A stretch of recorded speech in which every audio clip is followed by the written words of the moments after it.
This is Tanisha Laverne, and I'm reporting live from the red carpet at SVA Theater in New York City for the 17th annual Tribeca Film Festival, which is in full swing. Tonight we are screening a brand new presentation by Viola Davis called The Last Defense, a 7-part docuseries that explores the injustices of America's criminal justice system.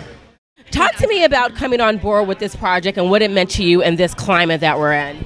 Yeah, this is such a fantastic opportunity. I've spent nearly 2 decades working at the Innocence Project. What I do is work to exonerate wrongfully convicted people around the country.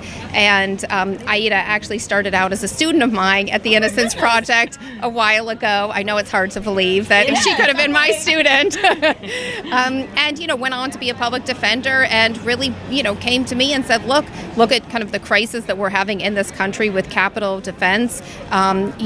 First of all, people just don't have access to quality representation. So people are, convicted and sent to death row based on trials that really aren't fair, based on evidence that we know is not reliable. And so this is an extraordinary opportunity to take a look at the issue of innocent people on death row because, if an execution is carried out, that is irreversible. If we later find out that that person is innocent, we cannot go back and undo it.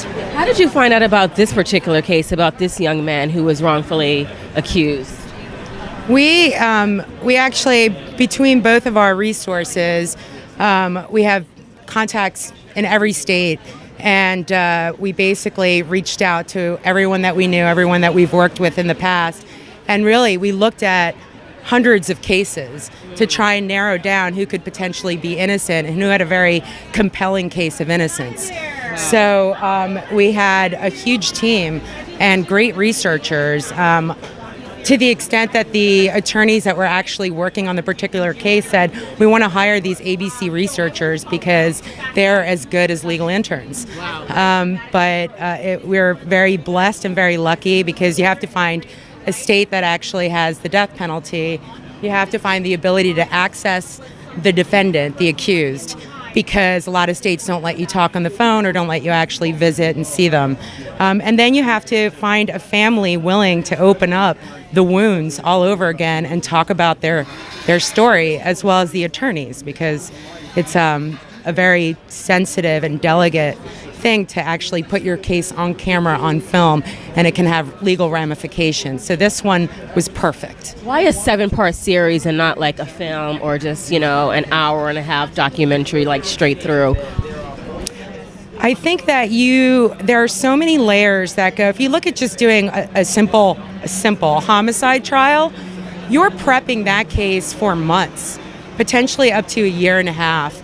You're investigating leads, you're interviewing witnesses, you're looking at all the prosecution's evidence, talking to family members, and so you really can't tell a dynamic story without really exploring all of those issues. The one thing that we're aware of now is the justice system doesn't work for everyone. It just doesn't. And these are 2 cases, just 2, and there will be more that are explored, where you see people who they are on death row and they could possibly be innocent. And I think in the public consciousness, we just have a feeling the justice system, it just works. It simply is just going to be there.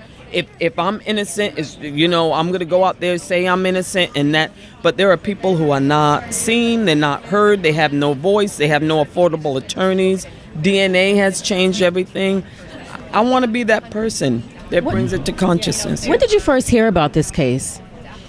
Oh, I've heard about it years ago. Because we're...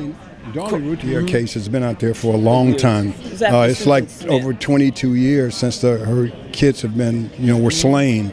But, working with the folks at Lincoln Square and ex-con, Christine O'Connor and Abra Potkin and Innocence Project, it's just a lot of folks that came together. And they did incredible work putting this together. And so it's compelling drama, but it's human drama. And, and what happens when someone gets caught up in a system when they're trying everything they can to say, hey, I didn't do this. And then you have to get people on your team to believe in that. And then you have to try to figure out a way now to unravel all of that. Absolutely. And so that's what this is about. Final question. What do you want the takeaway to be? That we have to fight to make America work for everyone. I've been saying this all along. Barbara Jordan, who was a great stateswoman, great congresswoman, her famous quote is, "What people want is simple. They want an America as good as its promise." And that's basically it. We want it to work for all of us. Thank you so much for your time. Tanisha Laverne Grant, blackinamerica.com.